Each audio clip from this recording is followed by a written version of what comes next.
Mõtteliselt on Mait nagu väga paljud arusaamised, kuidas oma töösse suhtuda või mis asi tants on, vaatamata isegi sellele, et ta õpetas seda teises ajas. Ma ütleks, et väga paljud põhimõtted toimivad siiamaani, mida ta rääkis.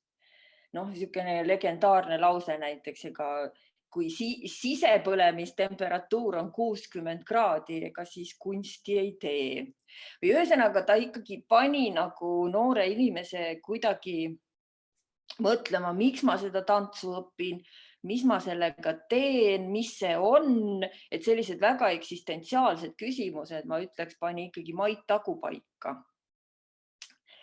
Ja kuna Mait oli väga nõudlik, siis me teda nagu ikka päris kartsime, mulle tundub. Kompatunnid olid nagu päris hirmsad asjad, ma mäletan. Ma ei tea nüüd, kas kompatunde peab viima läbi nii, et inimesed kardavad sind, aga ilmselt see midagi ikkagi nihutas paigast meist. Et sa suhtud sellesse kompositsiooni, see ei ole nagu niisama. Et kui on inimesel valida, kuhu ta läheb kõrgkooli, siis on Viljandi või Tallinn. Selles mõttes ta võistleb, eks ju. Need koolid võiksid olla piisavalt erinevad, kommunikeerida ennast, et nad võistlevad niikuinii.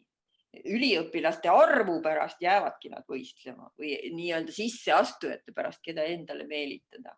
Aga mulle tundub, et Oksana tulekuga siiski kuidagi selline see mingisugune põhimõte, erisus või et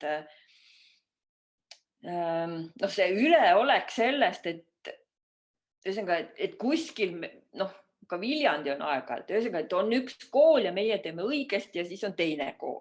Ja see suhtumine minu meelest mõlemalt poolt hakkab kaduma, sest Oksanaga me suhtleme ikkagi väga palju, mulle tundub, ja väga normaalselt. Ja seal ei ole enam kummagi kooli poolt sellist, okei, teie tehke, mis te tahate, aga tegelikult õige kool on ikka meie oma.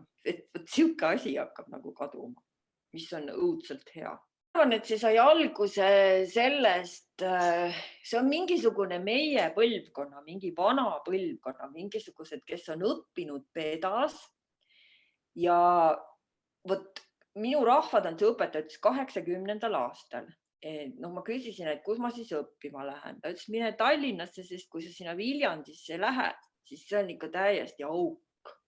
Ühesõnaga, mulle tundus, et oli aeg, see võis olla 80-ndatel. See oli aeg enne seda, kui Raido ja Merle hakkasid oma nii-öelda kaasaegse tantsurida Viljandis ajama, mis on täiesti Viljandi rida, eks ju. Aeg enne seda Viljandi minu meelest ei paistnud välja. Sest seal oli täpselt, üle liidu olid tantsu juhtimise õppekavad kõik sarnased. Ballett, karakter ja siis ilmselt Eesti tants. Nii. Ühesõnaga, kui õppekavad on kõik sarnased, siis seda tehti mingi aeg Tallinnas paremini, eks ju. Nii. Siis sattusid siia õppima Merle ja Raido, kes hakkasid oma rida ajama, mis on puhtalt Viljandi rida. Ja sellest ajast peale ei saa enam öelda, et kuskil tehakse midagi paremini, sellepärast, et õppekavad hakkasid erinema. Järjest hakkasid erinema.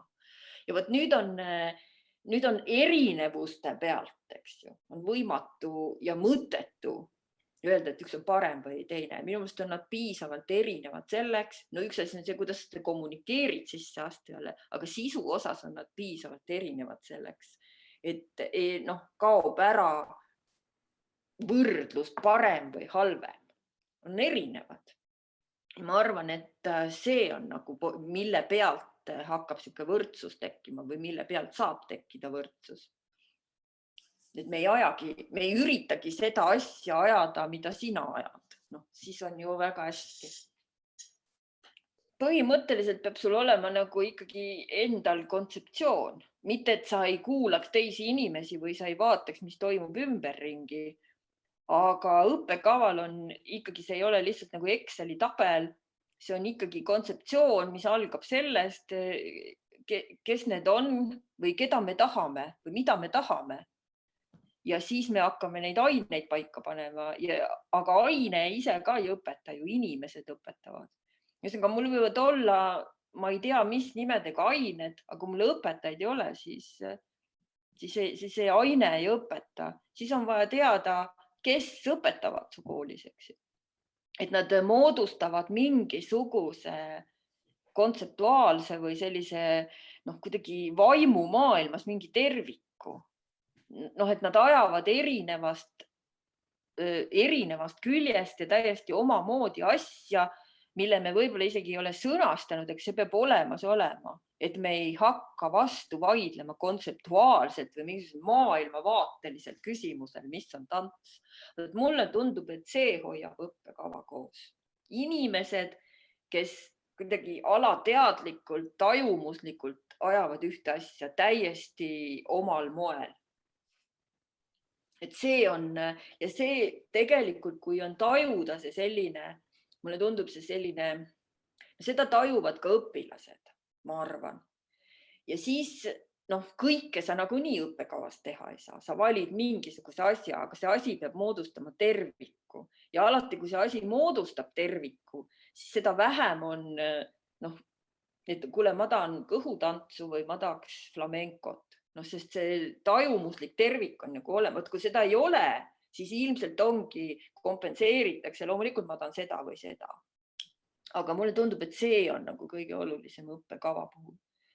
See mingisugune tunnetuslik, maailmavaateline, üksteise respekteerimine ja siis inimesed, kes seal ümber on, kõige olulisem on inimesed.